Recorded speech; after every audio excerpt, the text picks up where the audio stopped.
आज एग्रीकल्चर पे निर्भर है और उसमें क्या क्या होता है और क्या वाकई में हमें एग्रीकल्चर प्रोडक्ट की जरूरत है भी है या नहीं है। तो ये थोड़ी सी स्लाइड्स मैंने वो भी डाली है।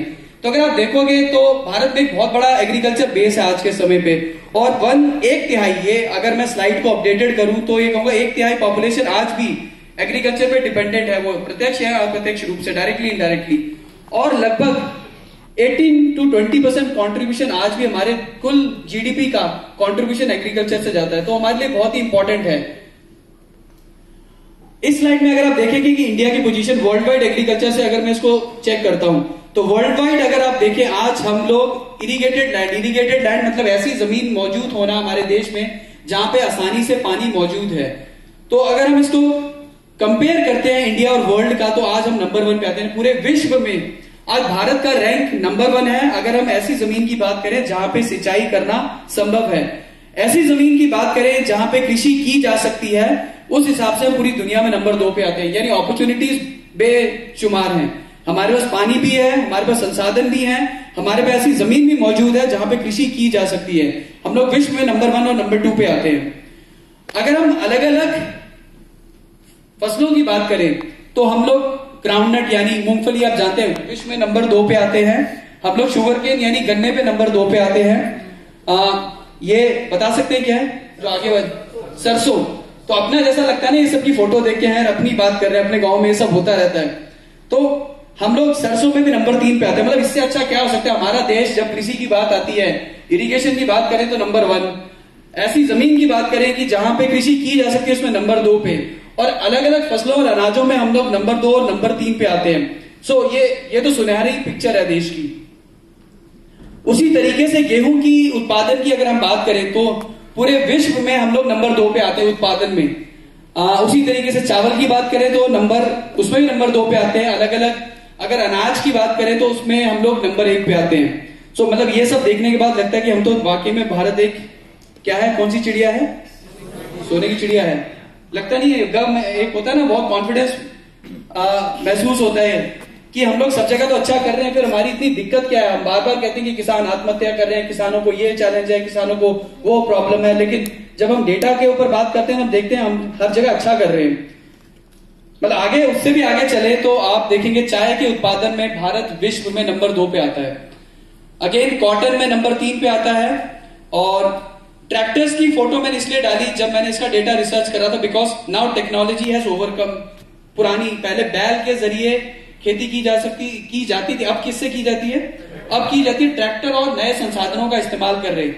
तो किसी भी कंट्री की अगर आपको उसकी डेवलपमेंट को देखना हो तो डिपेंड करता है कि वो टेक्नोलॉजी को कितना इस्तेमाल कर रहा है। तो जब हमने इस डेटा को देखा तो हमने देखा कि भारत उसमें भी पीछे नहीं है। आज हमारा किसान नई टेक्नोलॉजी को इस्तेमाल कर रहा है और उस हिसाब से आज ट्रैक्टर का जो कुल उपयोग है पूरे विश्व में उसमें भी हम नंबर 4 पे आते हैं। यानी चाहे फसलों की बात करें, चाहे हम जमीन की बात करें, चाहे पानी की मौजूदगी की बात करें और संसाधनों की बात करें, तो हर जगह हम लोग बहुत अच्छा कर रहे हैं। सो दैट मीन्स आज वो समय आ चुका है जब भारत ने और भारत के किसान ने वो सेल्फ डिपेंडेंसी यानी अपने आप आत्मनिर्भर हो चुका है। हर तरह का अनाज वो उगा रहा है, अलग अलग सीजन के हिसाब से वो अलग अलग फसलें उगाता है। ना केवल वो अपने परिवार के लिए, वो मार्केट में बेचने के हिसाब से भी आज वो फसलें उगाता है। और ना केवल वो अपने देश के लिए, वो बाहरी देशों में भी आज इसको एक्सपोर्ट कर रहा है। तो आज से 20 साल पहले जो हमारा एक्सपोर्ट होता था लगभग वो डबल हो चुका है। पहले 0.7% टोटल एक्सपोर्ट का हमारा कृषि से होता था, आज के टाइम पे वो 1.5% हो चुका है। So it has also double, ये भी डबल हो चुका है। और अगर मैं कृषि को थोड़ा सा और डिटेल में आपको बताऊं तो सन 1960 से पहले जब भारत आजाद हुआ था तो उस समय और आज के समय में जो बेसिक डिफरेंस क्या है, पहले जो लोग हिंदी में या कृषि से जुड़े उस चीज को समझ पाएंगे, पहले बोरानी खेती होती थी। किसी ने वर्ड सुना है बोरानी खेती? बोरानी खेती क्या होती थी, यानी हमारा किसान बारिश या बरसात के पानी पे निर्भर था खेती करने के लिए, और उस समय संसाधन भी इतने अच्छे नहीं होते थे, जिस कारण से बहुत सारा जो अनाज था भारत को उस समय इंपोर्ट करना पड़ता था। और इस समय जो माली हालत थी हमारे देश की बहुत अच्छी नहीं थी। फिर 1960 के दौरान जब नेहरू जी आए तो उन्होंने एक नई तकनीक का इस्तेमाल किया जिसे हम हरित क्रांति के नाम से जानते हैं। आप जानते हैं हरित क्रांति क्या थी? हम लोगों ने अपने स्कूल्स में पढ़ा होगा। और तो क्या होती थी हरित क्रांति, ग्रीन रेवोल्यूशन जिसको हम कहते थे, व्हाट वाज दैट, वो क्या था? इसको बहुत मजा आएगा जब इसके ट्रेनिंग प्रोग्राम्स आप अटेंड करोगे, इसमें इससे ज्यादा मजा आपको कभी नहीं आने वाला है, क्योंकि ये हमसे जुड़ा हुआ एक चैप्टर और टॉपिक है। हरित क्रांति क्या थी? यानी जब हमारे किसान, हमारा अनाज दोनों ही गवर्नमेंट यानी हमारे देश के कंट्रोल में नहीं था, तो एक स्कीम को चलाया गया जिसका नाम था हरित क्रांति। 1960 की बात है।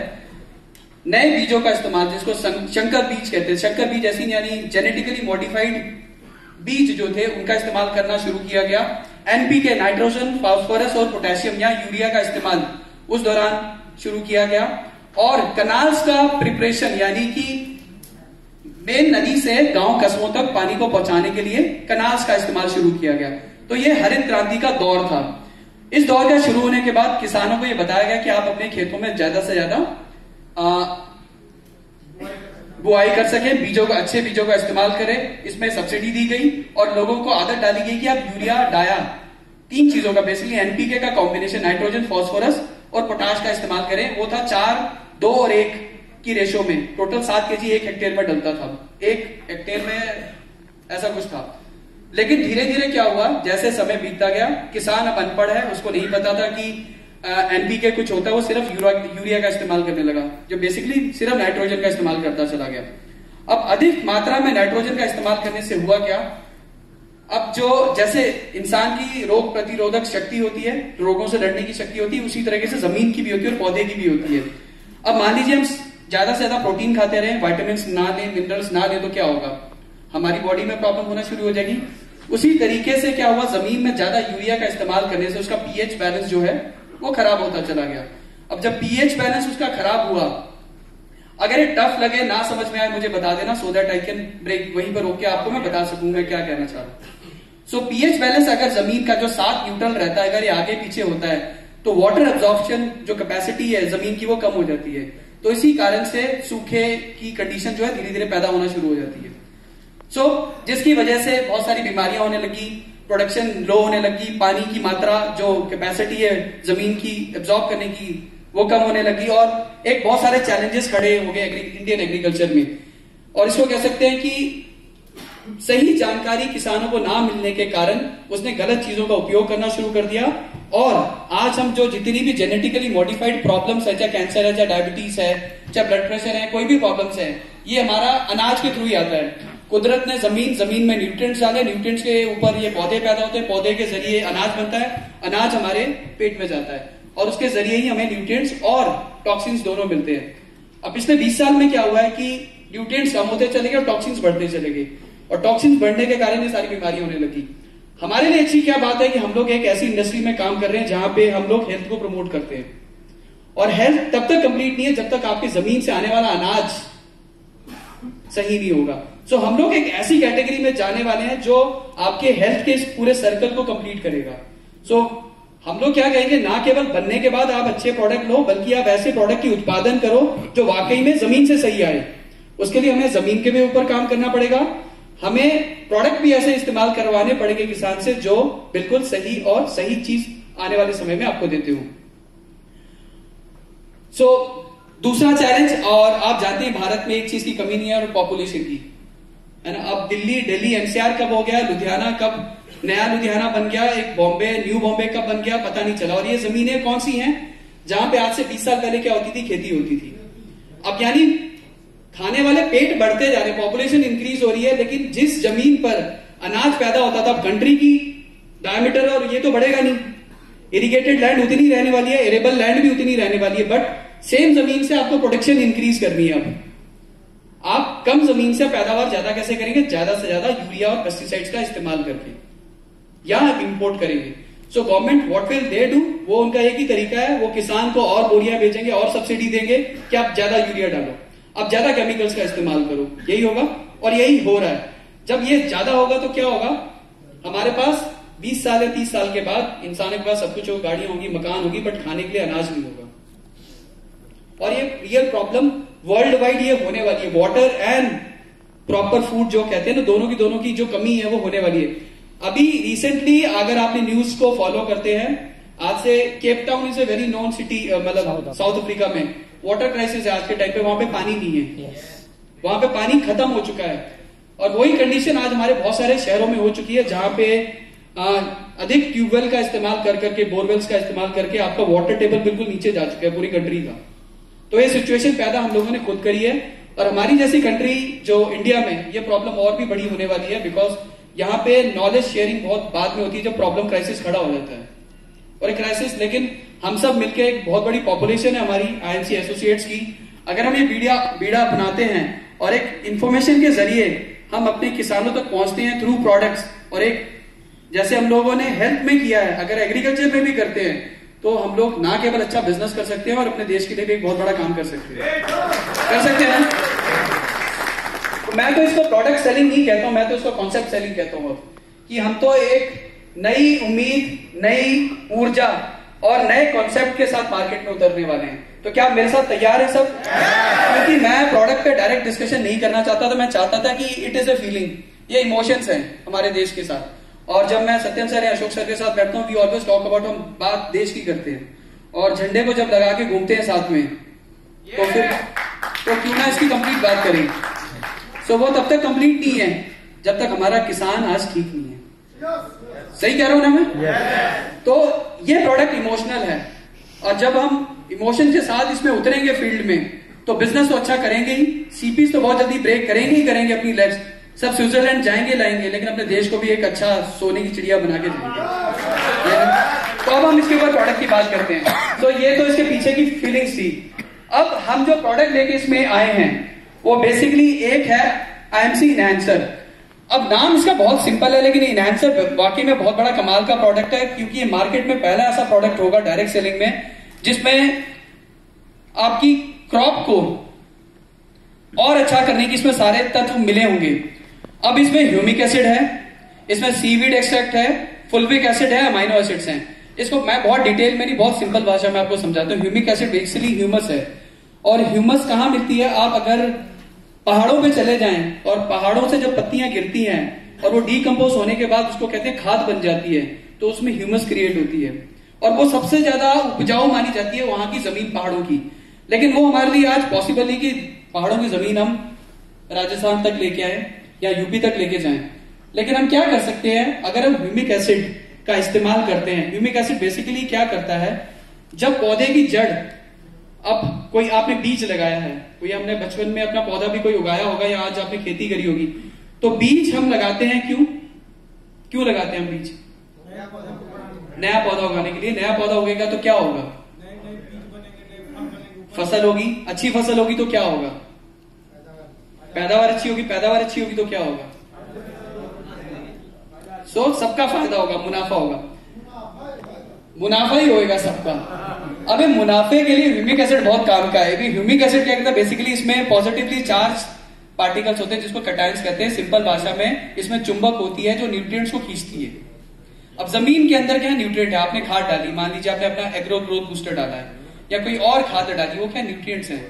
अगर मेरे अंदर जड़ के अंदर यानी पौधे के अंदर वो क्षमता नहीं है न्यूट्रिएंट्स को खींचने की, तो न्यूट्रिएंट को डालने का कोई फायदा नहीं है ना। लेकिन ह्यूमिक एसिड क्या करता है, बिकॉज जितने भी आपके न्यूट्रिएंट्स होते हैं, जो पोटाश है, चाहे वो और भी तरह के फॉस्फोरस है, कुछ भी है, वो सारे नेगेटिवली चार्ज होते हैं, और नेगेटिव एंड पॉजिटिव एक दूसरे को अट्रैक्ट खींचते हैं। तो इसमें ये क्या करता है, हमारी जड़ जो है, जब इसमें ह्यूमिक एसिड डाला होगा, वो उन न्यूट्रिएंट्स को अपनी तरफ खींचता है और जड़ों में पहुंचाता है। तो न्यूट्रिएंट्स को जड़ों तक पहुंचाने का काम इसमें ह्यूमिक एसिड करता है, और बिना ह्यूमिक एसिड के ये पॉसिबल होता नहीं है। और एक और चीज इसमें डाली गई है विच इज सीवीड एक्सट्रैक्ट। अब ये सीवीड क्या है? जैसे कि इसका नाम है, सी मतलब समुद्र और वीड मतलब कोई भी जड़ी बूटी जो समुद्र के अंदर पाई जाती है। अब मेरे को एक सवाल का जवाब बताइए, ये हम लोग कि सबसे ज्यादा किसी चीज की आयु सबसे ज्यादा किस चीज की होती है? कछुआ। कछुआ कहाँ मिलता है? समुद्र में मिलता है। तो वो क्या खाता है? बेसिकली समुद्री घास खाता है, या वहां के जो भी सहवास मिलती है वो खाता है। ये बेसिकली सीवीड एक्सट्रैक्ट वही है, समुद्री सहवास है। अब इसमें ऐसे हार्मोन्स होते हैं जो पौधे की ग्रोथ को स्टिमुलेट करते हैं, उसकी पौधे की ग्रोथ को बढ़ाता है। जिस जमीन पर ये हार्मोन ज्यादा होगा, जहां पे न्यूट्रिएंट ज्यादा होंगे और जहां पे वो पौधा लगा होगा, बेसिकली उस पौधे की जमीन में पकड़ बहुत अच्छी होगी। अब हवा चलती है, आपने सुना होगा गांव में, जब हवा चलती किसी एक बराबर की स्पीड, मेरा ओझा जी का खेत और धीरज सिंह का खेत बराबर में था। अब बहुत तेज हवा चली, ओझा जी का खेत ढह गया, मेरा खड़ा रहा। क्यों?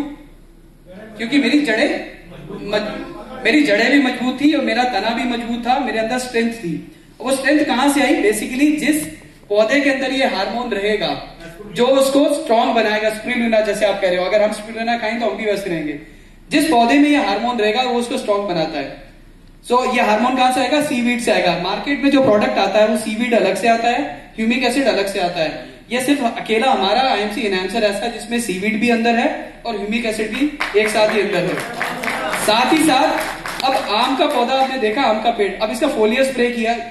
फोलियर स्प्रे क्या होता है? एक होता है जमीन पे स्प्रे और एक होता है फोलियर स्प्रे, यानी टंकी में भरकर। जब हम एग्जांपल लेते हैं आम का पेड़, आम का पेड़ पे फल लगने से पहले क्या लगता है? क्या लगता है? अलग अलग लैंग्वेज में अलग नाम। हाँ, बहू, एक बहू, एक बउआ, एक कुछ और। अब बोजर लग गया। अब वो बोजर जब लगता है, आपको देख के क्या लगता है? अरे भैया इसमें तो बहुत ज्यादा आम लगेगा, लेकिन निकलते तो 10-12 ही है ना, बाकी क्या होता है? झड़ जाता है। लेकिन अगर आपके पेड़ में हार्मोन, ये वाला ग्रोथ प्रोमोटर हार्मोन बहुत ज्यादा होगा, एक तो फूल से फल बनने की क्षमता बढ़ जाती है, दूसरा फल झड़ता नहीं और फूल भी झड़ता नहीं है। तो ये दोनों को स्ट्रांग बनाता है। फुल्विक एसिड अगेन इसमें डाला गया, ह्यूमिक एसिड का प्रीकर्सर है, ये भी उसको और ज्यादा फायदे देता है उसकी माइक्रोन्यूट्रिएंट्स को देने में। और अमाइनो एसिड आप जानते ही हैं, जैसे प्रोटीन का प्रीकर्सर होता है, पहले वाला पार्ट होता है अमाइनो एसिड, ये पौधे को और स्ट्रांग और केपेबल बनाता है। सो एक बहुत ही बढ़िया प्रोडक्ट है। जब हम इसको डिस्कस कर रहे थे तो हमारा यही मकसद था कि हम एक ऐसा प्रोडक्ट लॉन्च करें जो मार्केट में यूनिक हो और किसान को ज्यादा पैसा ना खर्च करना पड़े। क्यों ना करना पड़े? बिकॉज उसको ह्यूमिक एसिड अलग से खरीदना पड़ेगा, उसको सीवीड अलग से खरीदना पड़ेगा। लेकिन आईएमसी ने उसको एक ऐसा प्रोडक्ट, एक ऐसा ऑप्शन दिया है जिसमें दोनों फायदे एक ही प्रोडक्ट में उसको मिलेंगे और अलग अलग बोतलें खरीदने की आवश्यकता नहीं पड़ेगी। ह्यूमिक एसिड के और फायदे बता दूं इसमें, एक तो न्यूट्रिएंट्स को वो खींचता है, दूसरा अब जब इसका फोलियर स्प्रे करते हैं, सो फोटोसिंथेसिस समझते हैं आप सब? फोटोसिंथेसिस एक ऐसा प्रोसेस जिसके द्वारा वो अपना खाना बनाता है पौधा। जैसे हम लोग खाना बनाते हैं, अपने शरीर में एनर्जी में कन्वर्ट करते हैं, पौधा भी अपना खाना बनाता है थ्रू फोटोसिंथेसिस प्रोसेस। जब हम फोलियर स्प्रे करते हैं तो पौधे के अंदर तक, फल के अंदर तक वो उसको उसके फायदे को ले जाने में मदद करता है।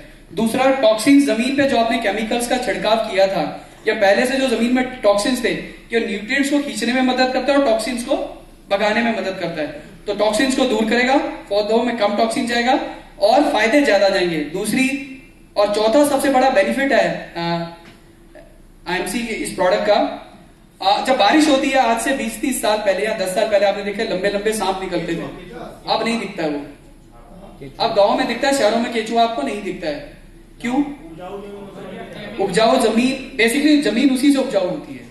जहां केचुआ ज्यादा होगा वहां जमीन ज्यादा उपजाऊ होगी। अब केचुआ खत्म होने का कारण रसायनों का इस्तेमाल, ज्यादा यूरिया और इसका इस्तेमाल करना। लेकिन ह्यूमिक एसिड की प्रेजेंस में जो आपका माइक्रो ऑर्गेनिज्म है, जो आपका केचुआ है, उसकी जो उसमें क्या कहते हैं ना, उसके लिए ऐसी कंडीशन वो क्रिएट करता है कि उसमें केचुआ और ज्यादा पैदा होना शुरू करता है। तो ये बहुत बड़ी उपलब्धि है इस प्रोडक्ट की। बहुत कम लोग इस प्रोडक्ट के बारे में जानते हैं, बट इसके फायदे बहुत सारे हैं। ये अलग से ह्यूमिक एसिड की बात नहीं है, लेकिन हमारे एक ही प्रोडक्ट में आपको ह्यूमिक एसिड और सीवीड दोनों मिलते हैं और इसका नाम है आईएमसी एनहांसर। तो बढ़िया लगा प्रोडक्ट ये आपको? क्योंकि अभी सत्यन सर देख रहे थे, कह रहे थे कि जरूरत है नहीं लॉन्च करने का, कोई खास एक्साइटमेंट नहीं है।